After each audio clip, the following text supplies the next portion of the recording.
আমাকে বিয়ে করতে হলে যৌতুক দিয়ে বিয়ে করতে হবে।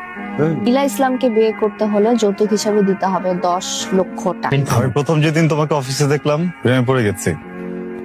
কিন্তু আমার মনে হয় বিয়ের ব্যাপারটা না গাই এতগুলো টাকা আপনার পক্ষে ম্যানেজ করা আসলে অসম্ভব। টাকা জোগাড়ের ব্যবস্থা আমি করে ফেলেছি, আপনি প্লিজ এখন বিয়েটা ভেঙেন না। তুমি এসেছো আরিফে? এত দেরি করলে কেন? সরি। আমি তোমাকে নিয়ে মেঘের দেশে চলে যাব না। তুমি কি আমাকে ভালোবাসো নীলা? আমি তোমাকে ভালোবাসি আরিফিন। আমিও তোমাকে অনেক ভালোবাসি। এই আরিফিন, আরে বাবা ওঠ না। উফ, এই অফিসে যাওয়া লাগবে না? কি আর কত ঘুমাবি? তাড়াতাড়ি ফ্রেশ হয়ে আমি নাস্তা দিচ্ছি।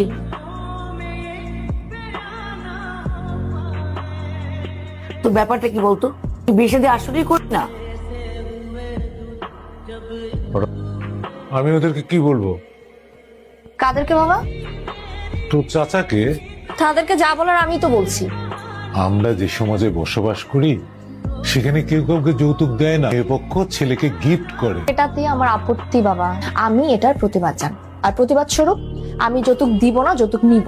কিন্তু মা, কে রাজি হবে? রাজি না হলে না হবে বাবা। আমার দেখা থেকে অন্য মেয়েরাও যৌতুক না শুরু করবে, তখন বুঝবে। আমার অফিসে দেরি হয়ে যাচ্ছে, আমি যাই। ছেলেটা কিন্তু 6টার সময় আসবে, ওর সাথে দেখা করবি, সুন্দরভাবে কথা বলবি।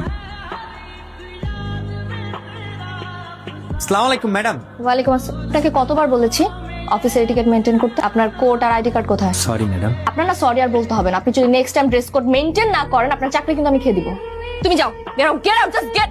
সরি, আমি কি বেরিয়ে যাব? না না, আরিফিন সাহেব আপনাকে বলছি না। আসুন না, কেমন আছেন আপনি? আরিফ সাহেব, জি ম্যাডাম। ওনাকে বলে দিন আমরা ফিল্ডে যাবো, যাতে সব কাগজপত্র রেডি করে ফেলেন। আচ্ছা। আপনি তো নীলা, আমি ছবি দেখেছি আপনার। বাবা আপনার কথা বলেছে। আপনি কি করেন? আমি ব্যাংকে জব করি। তা বাবা আপনাকে কিছু বলেছে আমার শর্ত ব্যাপারে? আমি তো শর্তের বিষয়ে আমাকে কিছু বলেনি। আমি বলছি আপনাকে, আপনার তো যৌতুক লাগবে, রাইট? আজকালকার যুগে যৌতুক লাগে না, এটা কোনো কথা? আমার ক্ষেত্রে উল্টো হবে, আমি যৌতুক দিব না, যৌতুক নিব। বুঝলাম না। আমাকে বিয়ে করতে হলে যৌতুক দিয়ে বিয়ে করতে হবে। বিশ্বে এমন অনেক দেশ আছে যেসব দেশে এই নিয়মটা চালু। আমাকে বিয়ে করতে হলে তো আপনার যৌতুক দিতেই হবে।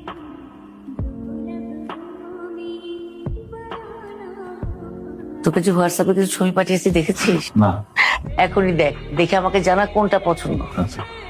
তোর কি কোনো মেয়ে পছন্দ আছে? হ্যাঁ হ্যাঁ হ্যাঁ, ছবি পাঠিয়েছো, ওটা তো দেখতেছি। তুমি যাও, একা একা দেখি। তাড়াতাড়ি দেখে আমাকে জানা।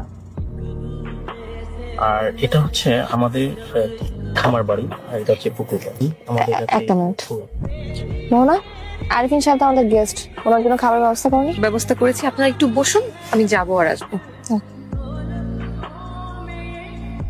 সবাই আপনাকে খুব ভয় পায়। আপনি পান না?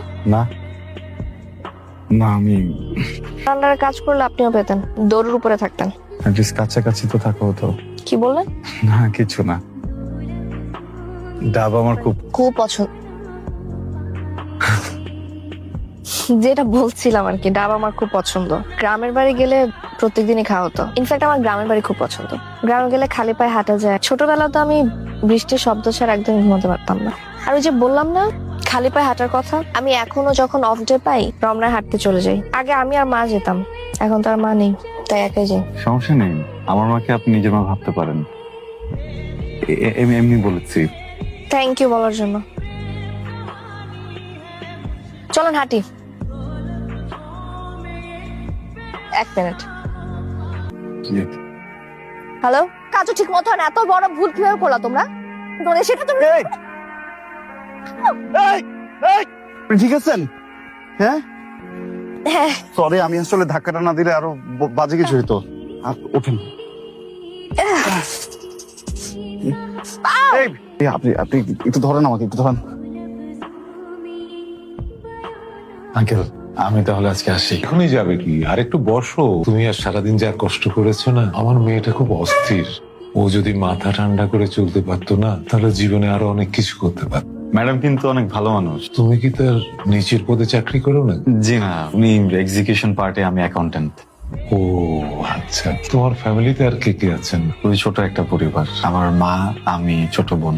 এই বিয়ে করোনি? জি না আঙ্কেল, এখনো। ও আচ্ছা আচ্ছা আজকে উঠি, লেট হয়ে যাচ্ছে। আচ্ছা। আরে না না, ঠিক আছে ঠিক আছে। তোকে একটা কথা বললো। বলো। ওই যে তোদের অফিসে একটা ছেলে আছে না, আরেফিন, অ্যাকাউন্টসে জব করে। চিনতে পেরেছি, কি বলতে চাও সেটা বলো। ছেলেটা খুব ভালো, ভদ্র আর অমায়। তাই তুমি কি ওদের বাসায় আবার বিয়ের প্রস্তাব পাঠাতে চাচ্ছ নাকি? তোর আপত্তি আছে? না বাবা, আমার কোনো কিছুতে আপত্তি নেই, কিন্তু ওই যে আমার একটাই শর্ত, যৌতুক দিয়ে তারপর আমাকে বিয়ে করতে হবে। অসহ্য। স্যুপটা শেষ করবো না? নীলার বাবা ফোন করেছিল। কোন নীলের বাবা ফোন করছিল? আরে বাবা, তোর অফিসের নীলার বাবা। ভদ্রলোকের সাথে আমার কথা হয়েছে। ভদ্রলোকের কথাবার্তা কিন্তু আমার খুব পছন্দ হয়েছে। ফ্যামিলি ভালো মনে শুধু অফিসের প্রস্তাবও দিল। তুই একটা কাজ কর, নীলার সাথে কথা বলে আমাকে জানা। ফাইনালি হবে বসে। এই যে কি হয়েছে? পেপার গোছাচ্ছি, তুমি যাও, আসতেছি, যাও।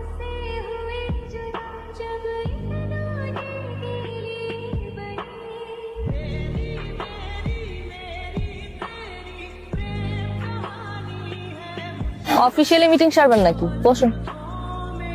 একটু পানি খাবো, পানি। পানি সম্পর্কের কথা। আপনি আমাকে বিয়ে করতে চান, রাইট? বাবা প্রস্তাব দিয়েছেন, আমি রাজি। আমার আপত্তি নেই, আপনি নিয়ে বিনিয়ে প্রেমের প্রস্তাব না দিয়ে ডাইরেক্ট বিয়ের প্রস্তাব দিয়ে। আপনি রাজি? জি আমি রাজি, কিন্তু আমার একটা শর্ত আছে। জি বলুন, কি শর্ত? যৌতুক দিয়ে বিয়ে করব না, যৌতুক নিয়ে বিয়ে করব। যৌতুক নিবেন? এখন আপনি বলুন, আমাকে যৌতুক দিয়ে বিয়ে করতে আপনি রাজি? আমি কি কি যৌতুক দিতে হবে? ইলা ইসলামকে বিয়ে করতে হলে যৌতুক হিসাবে দিতে হবে 10 লক্ষ টাকা। আমি 10 লক্ষ টাকা আপনাকে দেবো বিয়ে। যৌতুক সবসময় ছেলেরাই নিয়ে যাবে এটা কেমন কথা? মেয়েরাও নিতে পারে, ইনফ্যাক্ট এটাই নিয়ম হওয়া উচিত। এখন বলেন আপনি রাজি? জি রাজি। ভেবে বলছেন? 10 লক্ষ টাকা যৌতুক দিয়ে বিয়ে করব। ওকে, দেখুন অর্ডার দেন।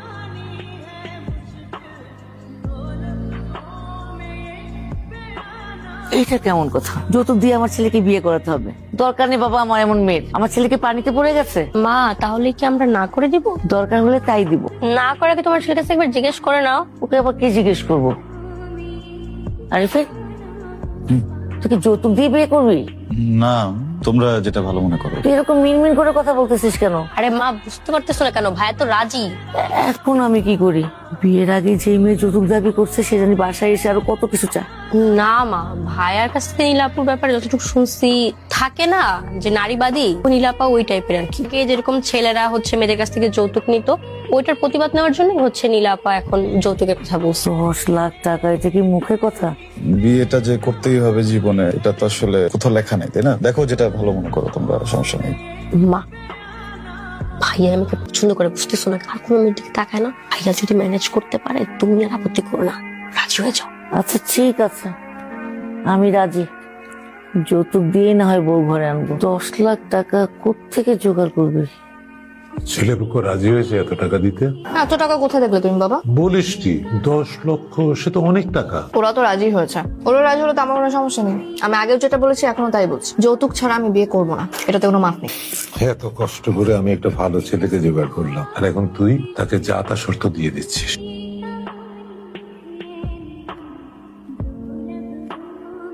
ল্যাপটপ হচ্ছে 1 লাখ টাকা হচ্ছে, ক্যামেরা 50, ওয়াচ হচ্ছে 30,000, আর আদার্স হচ্ছে 20। সব মিলে 2 লাখ হইতেছে। আর ওই যে আগের 3 লাখ, 5 লাখ হইতেছে। মাত্র 5 লাখ টাকা? আর 5 লাখ টাকা কোথায় পাবো?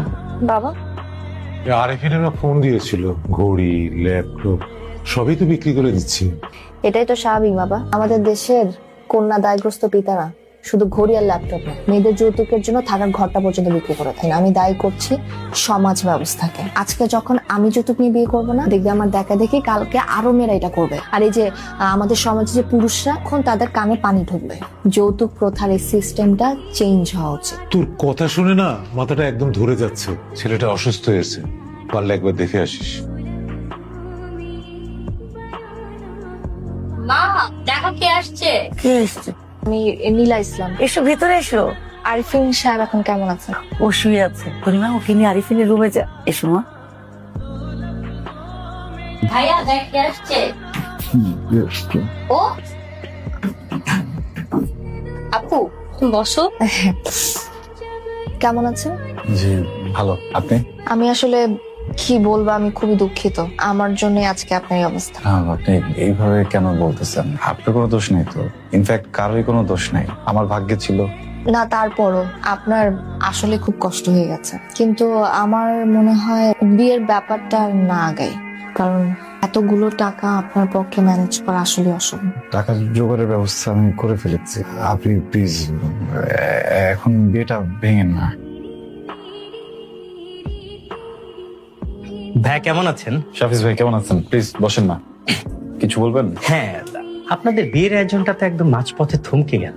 সবই তো জানেন, পুরো টাকাটা জোগাড় করতে পারিনি। একবার ভেবেছিলাম জমিটা বিক্রি করব, কিন্তু কিছু কারণে সেটা হয়ে ওঠেনি।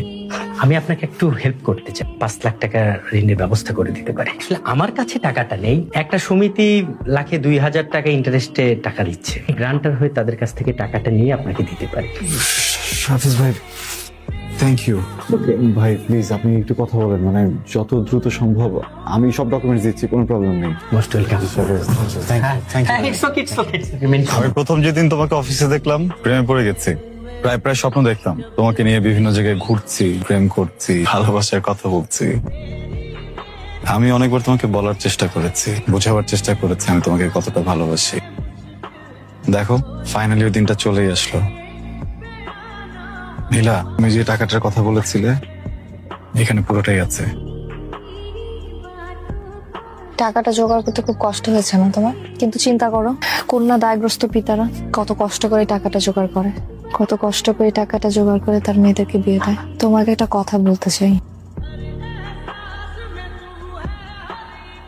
ম্যাডাম, আপনি আমার একটা কাজ করে দিতে পারবেন? কি কাজ করতে হবে বলুন? এই কাজটা কেন করলে? কারণ তুমি টাকাটা জোগাড় করতে পারছিলে না। চেষ্টা করতাম আমার মতো করে। আমি না ওয়েট করতে চাইনি আরিফিন, আমিও তোমাকে পছন্দ করতাম। তোমাকে পছন্দ করতাম বলেই তোমার পছন্দের কিছুটা ভার আমি নিয়েছি। এই টাকাটা এখন কি হবে? এই টাকাটা আমরা আমাদের সন্তানের জন্য রেখে দিব।